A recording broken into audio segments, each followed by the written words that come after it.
In my previous life, I died the day before my wedding. As soon as I took my last breath, my parents couldn't wait to take my kidney. My sister, Emily, was given a second chance at life. Standing before my grave, she grinned and said, "Sister, everything you had is now mine, including your man." With that, she pulled out a lipstick and smeared it across my photo. Then, she stomped on the bouquet of baby's breath that my nemesis, Ethan, had sent me. Now, I am reborn back to the day before I made the first kidney donation to Emily. Chapter 1. Looking at my parents' concerned faces, I couldn't help but laugh. Suppressing the hatred bubbling within me, I feigned deep emotion. Before leaving, Emily whispered, "Should we have someone keep an eye on her?" Mom lovingly hugged her shoulders. "Don't worry, she's very obedient." And indeed, I was very obedient. In my previous life, I devoted myself entirely to saving Emily, hoping for even a hint of my parents' attention. But after the surgery, as I lay in the hospital bed, I was utterly ignored. It wasn't until the day I was discharged that they remembered to come pick me up. And my kidney only lasted 2 years. 2 years later, Emily suffered kidney failure again. They pinned their hopes on me once more. But I had only 1 kidney left. Even now, I still don't know whether my death was an accident or if someone orchestrated it. Either way, in this life, they can forget about it. After leaving the hospital, I immediately bought a plane ticket. Just as I was about to go through security, I was caught. In that moment, I realized I had always been under their watchful gaze. My phone must have had a tracker installed. I hurled my phone at one of them, hitting him square in the face. Taking advantage of their surprise, I bolted. At that moment, I held on to one belief: I must not be caught. Otherwise, my kidney would definitely be gone. To save Emily, they would stop at nothing. Using my agility, I narrowly escaped their pursuit. In my panic, I dove into a black car. Huddled like a quail, I urged the driver to speed away. The driver glanced at the man beside me, and I instinctively looked up at him. That one glance left me stunned. It was my nemesis from my previous life, Ethan. In this life, our encounter seemed to have come a month early. Chapter 2. "Mr. Smith, please save me."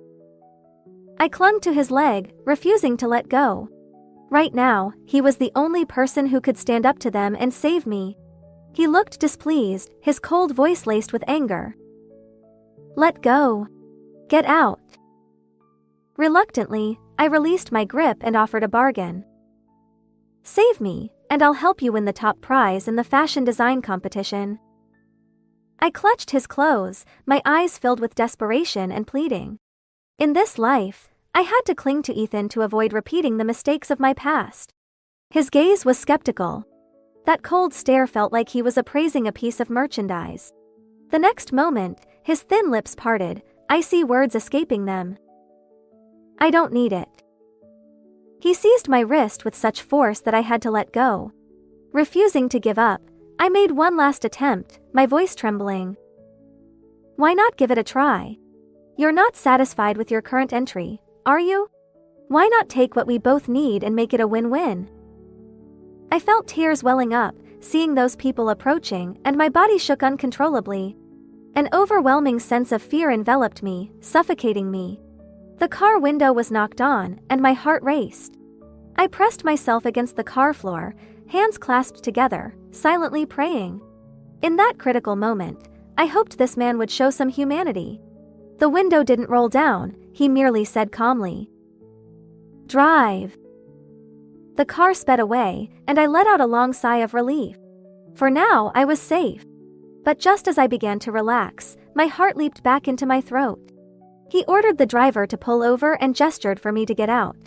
How could I possibly get out? I had to cling to him for dear life. I held onto the car door, resolutely refusing to budge. Using every ounce of persuasion, I pleaded, "I have no phone, no money. If I get out, I'll either be homeless or caught again. Please, show some kindness. Or at least give me a chance. If my designs don't meet your standards, you can kick me out then, okay?" Ultimately, he relented and took me back with him. Chapter 3. Sitting at the desk under his icy gaze, I slowly picked up a pencil. With you staring at me like this, I felt a shiver run down my spine, completely unable to start. Drawing upon my memory, I sketched a rough outline. It was this starlight dress that had allowed me to shine in the 10th fashion competition, showcasing my incredible talent. It also sparked Emily's jealousy and garnered this man's attention. But back then, my focus had been entirely on my toxic family. For their sake, I had clashed with him repeatedly, ultimately becoming his sworn enemy. Yet, in the end, he was the only one who remembered me, occasionally sending me bouquets of baby's breath. I dared a glance at him, and our eyes met. Quickly, I looked down. He wore a finely tailored white shirt, his figure elegantly straight. His black eyes flickered with disbelief before returning to their usual coolness. His sharp features appeared even more distinguished under the harsh light of the fluorescent lamp. Why hadn't I noticed before how handsome he was? Oh, I had been so absorbed in my so-called family that I never really looked at him. 2 days later, my design draft began to take shape. Half a month later, the final piece was complete. A misty blue starlight dress with an off-the-shoulder design, devoid of traditional rhinestones and glitter. The fabric was adorned only with tiny sequins, weaving the vastness of the stars into the garment. It was dreamy and romantic. Ethan's dark eyes sparkled, outshining the sunlight streaming through the window. Seizing the moment, I requested to personally participate in the competition. He didn't respond immediately but reminded me, "Your parents will be there too." Clearly, he knew everything about me. I twirled the pencil in my hand and casually asked, "Did Emily get a kidney transplant?" He calmly began to tidy up the mess around us. "No, they're still searching for you everywhere." I scoffed. "They're really persistent. They'd never guess I'm with you." With a mischievous laugh, I effortlessly took the remaining fabric from his hands. "This isn't for you, I'll handle it myself." As my fingers brushed against his palm, he instinctively recoiled. Then he stood up, his voice as cold as ever. "Luna, let's discuss a partnership." I readily agreed. It was exactly what I wanted. That day, we forged a secret agreement. The path to revenge had officially begun. Chapter 4. On the day of the fashion design competition, I attended as the design director of the Smith conglomerate. As I shared my design inspiration, I felt 2 venomous glares from the audience that nearly pierced through me. When I finally held the winning trophy, I smirked provocatively at them. Seeing their furious expressions only made me smile wider. In my past life, they feared I would overshadow Emily and constantly sought to suppress me. Whenever I had a new design, they insisted I show it to them first. Then, just a few days later, Emily would unveil a similar design. The 3 of them would accuse me in unison of plagiarizing my sister's work, followed by a barrage of harsh criticism. This tactic worked every time. I foolishly believed that sisters share similar thoughts and have a special bond. Looking back, I realize how naive I was. After stepping off the stage, the 2 of them pushed through the crowd, eager to confront me. I forced a smile. "Mom, Dad, long time no see. How's Emily doing?" Suddenly, a sharp slap landed across my face. The sound was crisp and loud, drawing everyone's attention. This reunion unfolded exactly as I had imagined. Perfect. Clutching my cheek, I sobbed. "Mom, what did I do to deserve this public humiliation?" Linda, my stepmother, lost all semblance of composure upon seeing me. She grabbed my hair, cursing, "I raised you with so much effort, and you disregard your sister's life, doing such heartless things. I swear I'll beat you to death today." I turned my head, my gaze icy, a glint of bloodlust flashing in my eyes. "You raised me? What right do you have to lecture me, you homewrecker?" I successfully provoked her anger. Fuming, she raised her hand for another slap. I used her momentum to step back, hitting my head on the edge of the stage. The sight of blood drew a crowd, just as I had planned. Murmurs and pointing fingers filled the air, just what I wanted. I wailed dramatically. I was wrong not to donate my kidney to my sister, but I had my reasons. I can't sacrifice my own child for her. This was a justification I concocted on the spot, one that would elicit sympathy. Sure enough, several women stepped forward. One of them helped me up and called for an ambulance. Seizing the moment, I choked back tears. Even though I'm not your biological daughter, I've always treated you as my real mom. I don't expect equal treatment, but you can't put my child's life on the line for your daughter. Children are innocent. At the very least, let me have my baby before I donate my kidney. Chapter 5.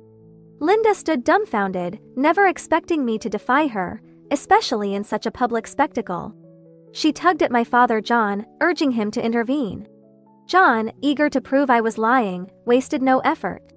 He said, "Luna, you volunteered to donate your kidney to your sister.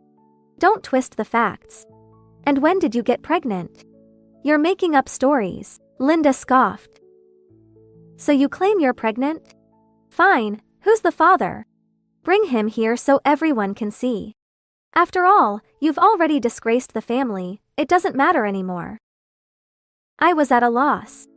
Who should I say the father was? The atmosphere turned tense. In the 2 minutes of my silence, many people turned against me, siding with Linda. Linda, triumphant, said, "See everyone? She's a liar. You can't believe a word she says. I am the father." A deep, clear voice rang out from the entrance. A man in a suit, exuding an air of natural elegance, strode in quickly. He scooped me up, and before leaving, he issued a warning. "Anyone who harms Luna is my enemy." With that, he shot a fierce look at Linda. She shuddered, nearly collapsing if not for John's support. The crowd gasped. Ethan was intimidating, but his family was even more so. It was said they could make someone vanish without a trace. Chapter 6. Sorry for causing you trouble today. I hadn't felt it before, but now that things had calmed down, my head was throbbing. Ethan gripped the steering wheel, his fingers tapping rhythmically. His gaze lingered on my messy, blood-streaked hair. His eyes darkened, his expression stern, clearly disapproving of my earlier actions. This kind of self-destructive behavior comes at a steep price. I shrugged indifferently. "You have to give to gain." He said nothing more, just handed me a wet wipe. "Clean up, I'll take you to the hospital." I wiped the blood from my face unconcerned. "No need, I can handle it at home. As partners, I have the right to ensure your safety." Before I could respond, he was already driving toward the hospital. Being partners had its perks. I enjoyed his assistance the entire time. Who said he was cold and unapproachable? I found our interactions quite pleasant. Like old friends. Perhaps it was the connection we shared from our past lives. So being together felt comfortable for both of us. Before we officially started working together, he gifted me a new phone and a watch. He also provided me with various self-defense tools: pepper spray, a Swiss Army knife, a flashlight. He mentioned that the watch had a precise tracking function. Unless absolutely necessary, I shouldn't take it off. Then he pointed to his wristwatch, which was the same model. I accepted them without hesitation, responding casually, "I'll pay you back when I get my salary." His lips twitched slightly as he waved his hand. "No need to repay me, just do your job well." "Job? Oh, I'll make sure to design well." As I familiarized myself with Ethan's company and work environment, Emily underwent her kidney transplant. I scoffed, whose kidney isn't a kidney? Why was mine such a point of contention? Now she had to accept someone else's. Linda had told me that sisters typically have a higher match rate and less rejection, so I fell for her nonsense. But after Emily's transplant, she indulged in food and drink, living recklessly. Another failure was surely on the horizon. Chapter 7. A month later, Karen, the CEO of a German fashion company, arrived for an inspection. Many fashion design companies were eager to impress. I volunteered for the opportunity. I was quite familiar with Karen from my past life. I had worked tirelessly to secure a deal with him. John's company had seen a significant revenue increase. Yet, the credit went to Emily. They claimed her outstanding designs convinced him to collaborate with us. This time, I would secure the deal. Not just with Karen, but with many future partners as well. Without revenue, they wouldn't even be able to cover Emily's medical bills. Isn't that amusing? From my past experiences, I knew that Karen favored simple, casual styles. His wardrobe was all about comfort and ease. So, for our meeting, I dressed in a white t-shirt, casual pants, and light-colored dad shoes. Unsurprisingly, I was ridiculed by my competitors. Dressed like that, she dares to show up? What a bumpkin! How did she become Ethan's design director? Must be due to her skills in the bedroom. The one laughing the hardest was Ivy. Who knows? With her flat chest and flat behind, what man would want her? She was Linda's niece, currently interning in John's design department. In my previous life, she and Emily had relished bullying me. Tattling, sabotaging, giving terrible advice. She was everywhere. My gaze fell on her ample chest, and I sneered. You're well endowed, but is it real? With all that stuffing, I wonder how it feels. Ivy's voice turned shrill with anger. Luna, what nonsense are you spouting? I'll tear your mouth apart. I lazily lifted my eyes, giving her a cold glance. My tone was calm, lacking emphasis, yet it carried an undeniable weight. Did I remember incorrectly? I recall you had a breast augmentation at the city's top hospital. Oh, maybe I was mistaken. Ivy lunged at me, but I caught her raised hand. With a swift motion, I slapped her. Rubbing my palm, I warned. Remember this, don't mess with me. Ivy stared at me in disbelief, as if she had seen a ghost. Indeed, witnessing a timid little rabbit stand up for herself was quite shocking. Chapter 8. Under the stunned gazes of everyone, I signed a cooperation agreement with Karen. Every step I took landed squarely on his heartstrings. How could he refuse to sign? Within days, he placed a large order. As the whole team worked tirelessly, I quickly secured several more partnerships. In no time, Ethan's company surged ahead in the fashion industry. Seizing the momentum, I launched a series of new clothing styles. Each time, I released them a day before John's company announced theirs. I also poached many of his old clients. He suspected there was a traitor in his company and spent a long time reorganizing. But the loss of clients continued unabated. That wasn't the worst part. Linda and John started fighting nonstop. It all began when Ethan invited me to dinner. During the meal, he asked if I wanted to watch a show, one of self-destruction. I was puzzled, and then he showed me a photo. Pointing to the boy in the picture, he said, "Your brother." I nearly spat out my rice. What? Whose brother? He wiped the rice off his phone. Your dad's illegitimate son, your brother. I was dumbfounded. This was too outrageous. Then, with a sly smile, he laid out a plan. Finally, he said slowly, "The highest form of revenge is to watch from the sidelines." So, I anonymously sent Linda a message. Sure enough, it caused quite a stir. I asked him when we would move to the next step. He closed his laptop and put on his coat. No rush, let's eat first. I was anxious. I wanted to see the drama unfold. During dinner, I unexpectedly ran into Emily and Ivy. Ivy left first after a brief exchange. Emily, smiling, approached me. Sister, what a coincidence. Can we eat together? I didn't look up. Your parents are fighting, and you still have time to eat? Her smile faltered but returned. It's just a misunderstanding. It will be cleared up soon. I looked up and bluntly said, Then you should hurry home to help explain. She bit her lip, her eyes reddening. If you don't want me here, I'll leave. She cast a glance at Ethan, a shadow crossing her face. Yes, leave quickly. Don't ruin my meal. She pouted, and as she passed by Ethan, she suddenly collapsed towards him. Chapter 9.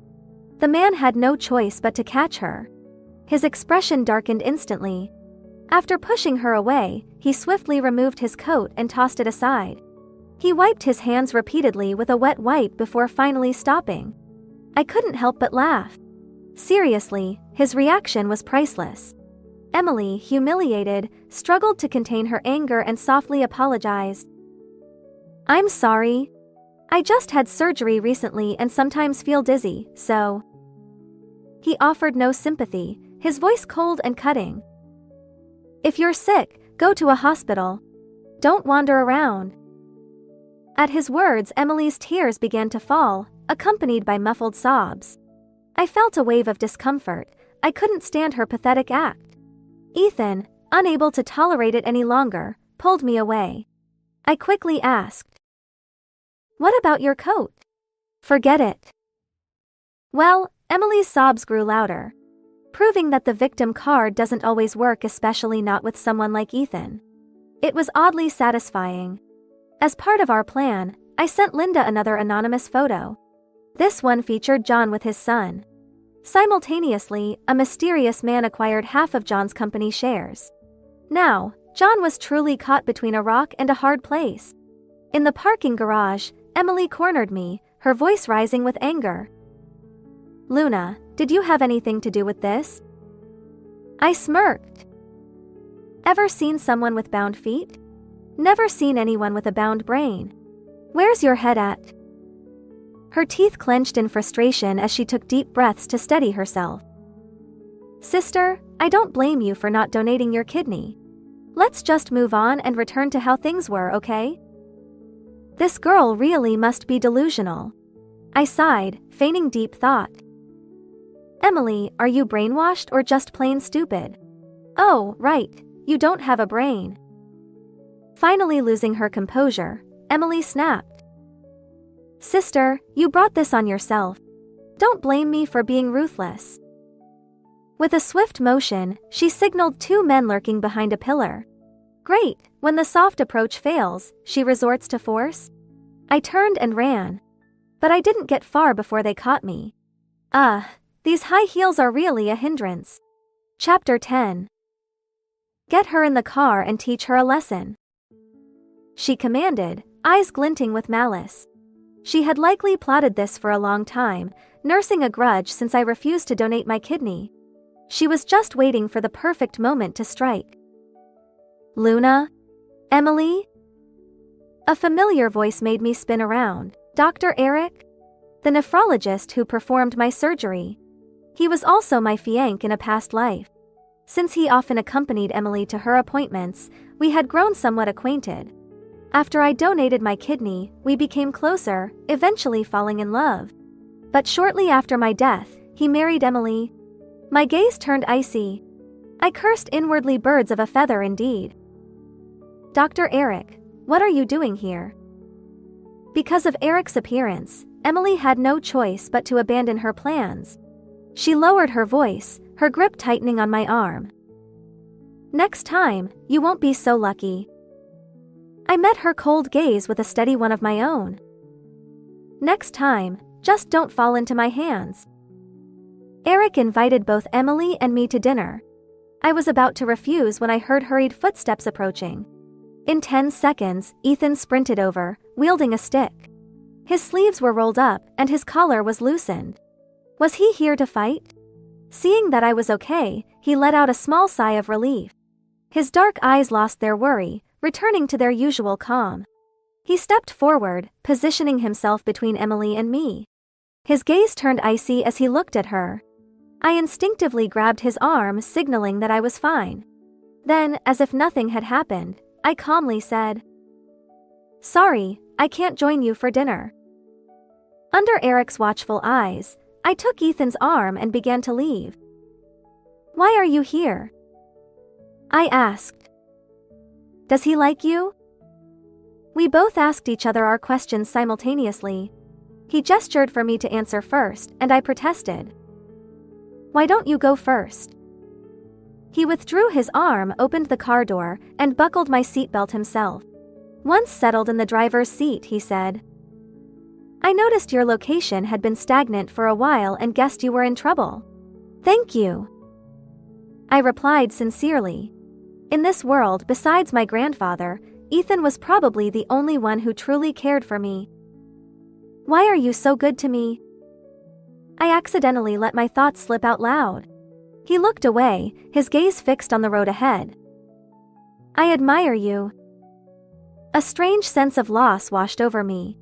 I scolded myself for feeling disappointed. What was I expecting? Did I think he would have feelings for me? Right now, my priority was revenge. What was I even thinking? Your turn to answer. I prompted, shaking off my thoughts. Snapping back to reality, I casually replied. I don't like him.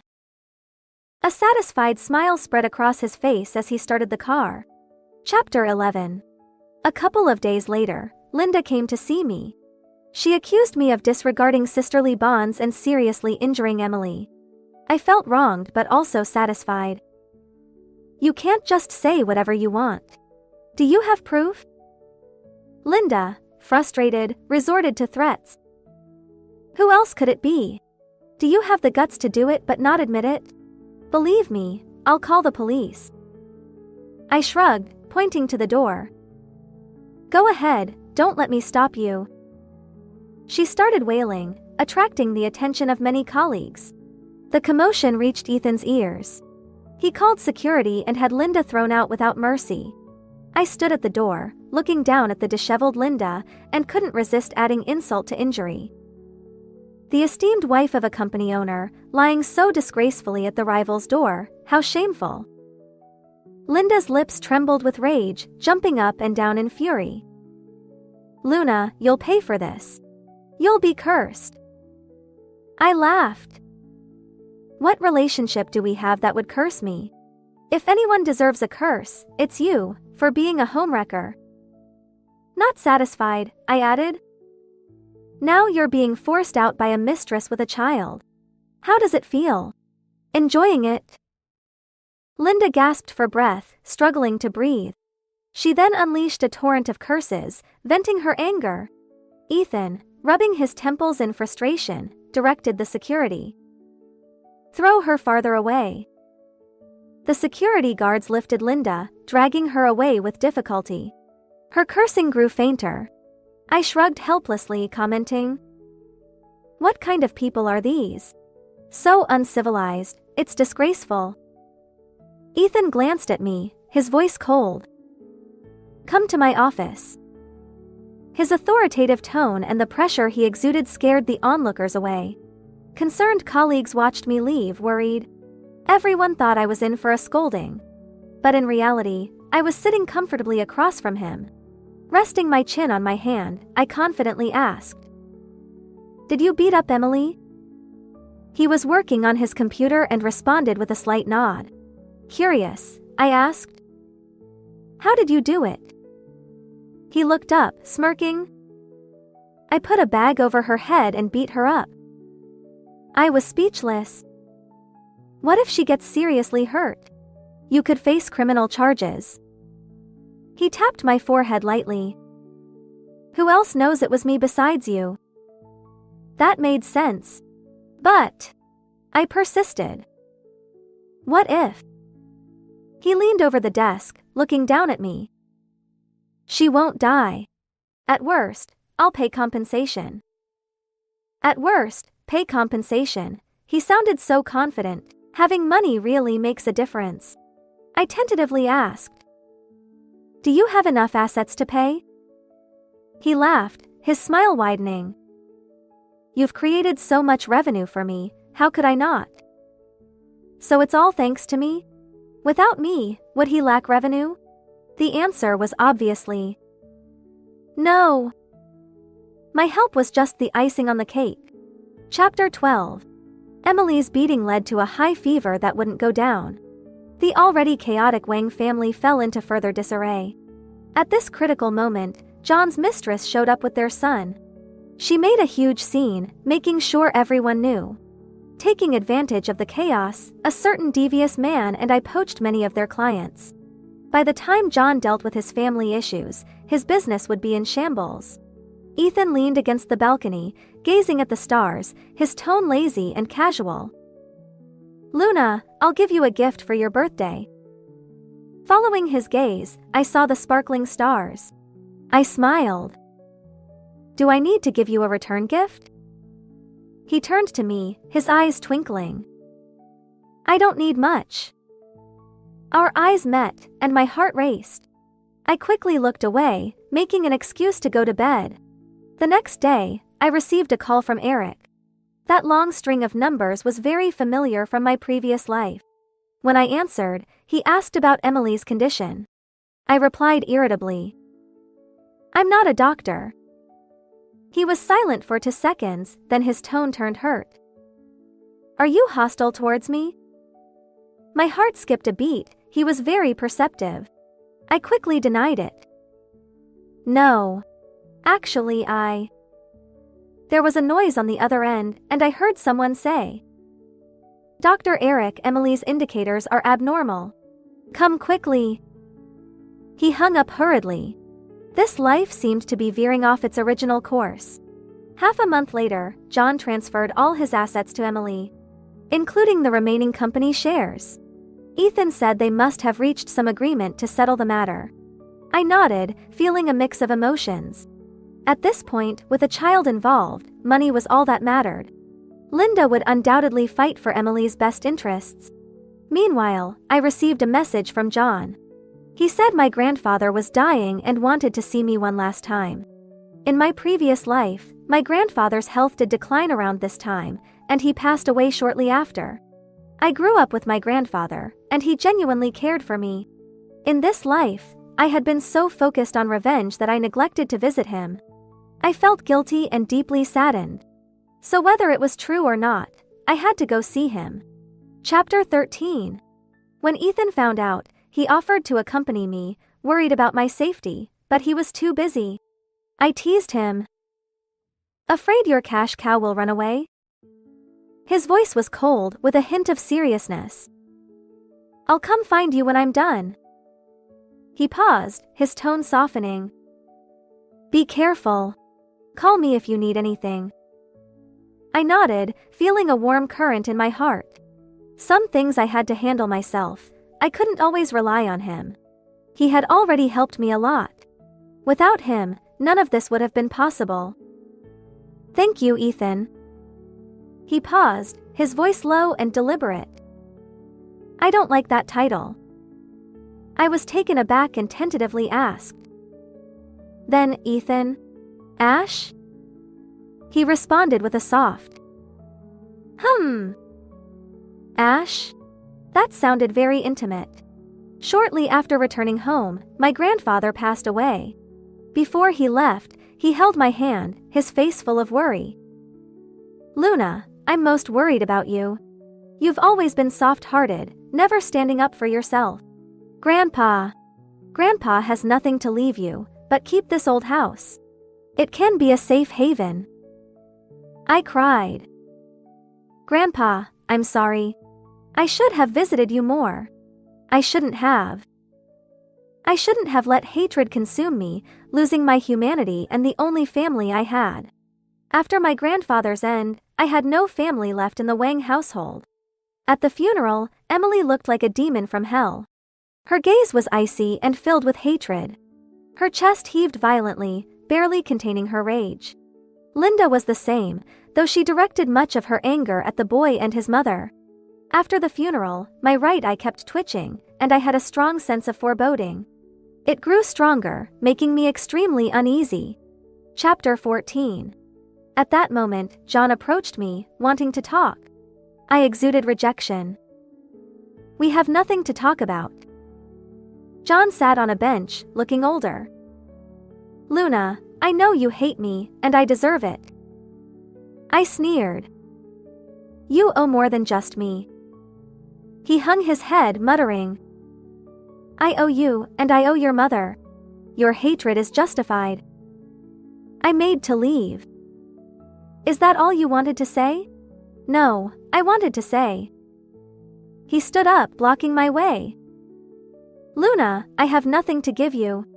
There's a house in the west suburbs. It's not in the best location, but it's quiet. You can't stay at Ethan's place forever, I stepped back, my eyes cold. I'd rather stay at his place than yours. He hurriedly explained. I didn't mean anything by it. I just thought, with your abilities, you can support yourself. I don't have long to live and wanted to make amends before I go. Not long to live? What did he mean? I smirked, my eyes cold. Some things can never be made right. I once had a dream where I donated my kidney to your daughter. 2 years later, she needed another, and you turned to me again.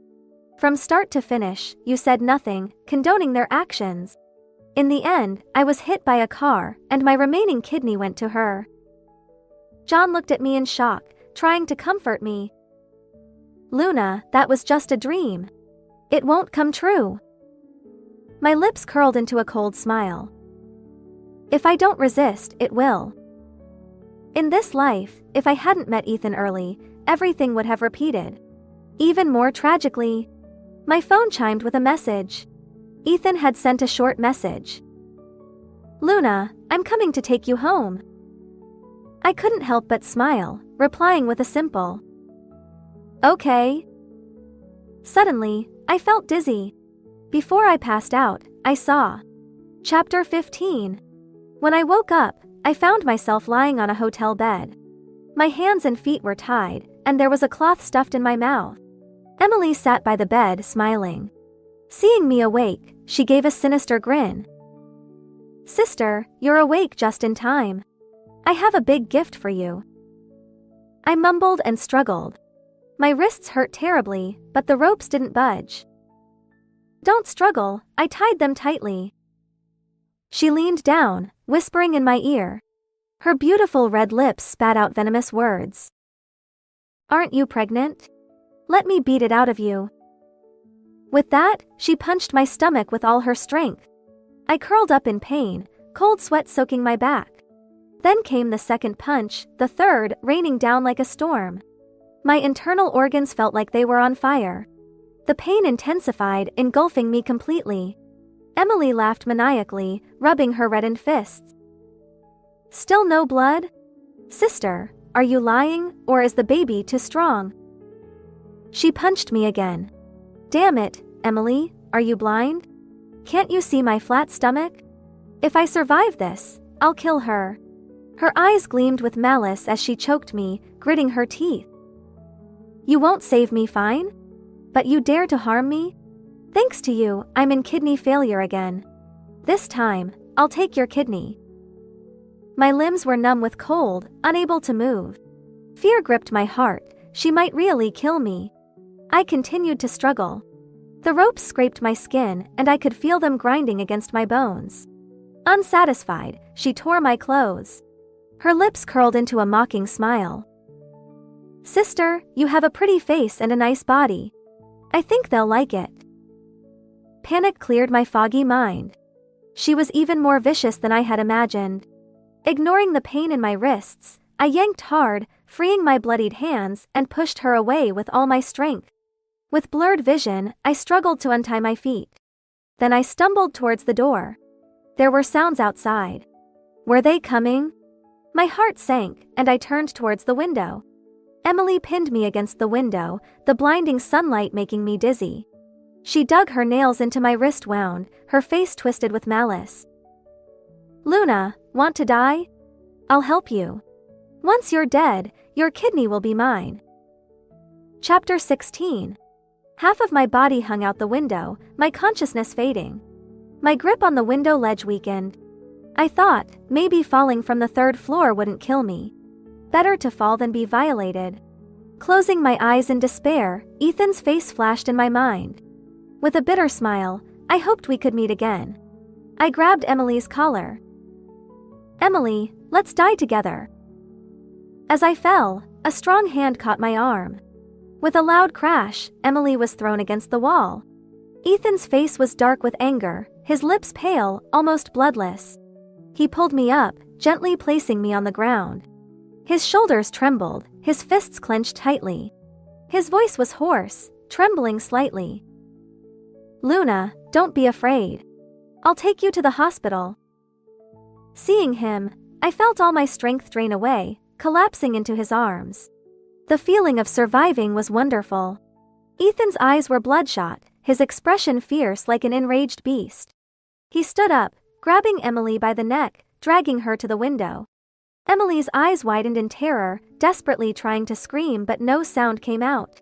Just as he was about to throw her out, I managed to stop him, despite my violent coughing. "Ethan, don't. It's not worth ruining your future for her." He paused, then reluctantly threw her to the ground. As he was about to carry me out, two men blocked the door. Emily screamed hysterically. "Stop them, beat them to the worst if you have to." This woman was determined to kill me. Ethan placed me on the bed, his voice dark and threatening. "Hide well. If you're scared, close your eyes." I struggled to stay conscious, hoarsely warning. "Be careful. If you can't win, run. Don't worry about me." He cupped my face, his breath hot against my skin. "I won't leave you." Rolling up his sleeves, he revealed his white forearms. His shirt collar was casually unbuttoned. His knuckles cracked as he clenched his fists. I watched him intently, my fingers digging into my palms, afraid I might faint. Ethan handled the two men with ease. I guessed he had some self-defense training. 1 against 2, he didn't falter, even gaining the upper hand. He grabbed one man, punching him repeatedly in the face. The man's face was bloodied, his teeth knocked out. Still unsatisfied, Ethan stretched his muscles and approached the other man. The man retreated, pulling out a knife. The blade gleamed menacingly. I jumped up in fear, the pain making me gasp. I fell back to the ground. The commotion attracted the attention of the hotel owner. At the critical moment, the police arrived. Chapter 17. Seeing the situation, the two men immediately confessed, implicating Emily. Emily was furious, nearly exploding on the spot, but Linda bailed her out. I was too injured and spent over half a month in the hospital. During my stay, Ethan visited whenever he could. He caused quite a stir. One time, a male doctor was examining me. As soon as he lifted my shirt, Ethan's face darkened. His gaze turned icy, and he shoved the doctor aside, his voice freezing. "Get a female doctor." I sighed. Doctors don't see gender, only patients. Ethan stared at me for a full minute, then squeezed out a sentence. "I don't mind putting him in a cast for 3 months." After that, no male doctors came to my room, except for those unafraid of a cast. Like Eric. He visited frequently, and I worried for him. But his luck held, always arriving when Ethan wasn't around. Until one day, he wasn't so lucky. That day, he was discussing Emily's condition, his eyes full of sympathy. He said she was so young, yet had lost her health, now relying on dialysis. Who knew how long the next transplant would last? I was dozing off, barely listening. Then he suddenly said, "Let's take care of her together." I stared at him, wondering if he was out of his mind. He grabbed my hand, startling me. With a loving gaze, he said, "Luna, from the first time I saw you, The door crashed open. Ethan's face was dark with anger, his presence overwhelming. Eric stopped talking, reluctantly leaving. "I'll see you tomorrow." "See me? If you come again, you'll be dead."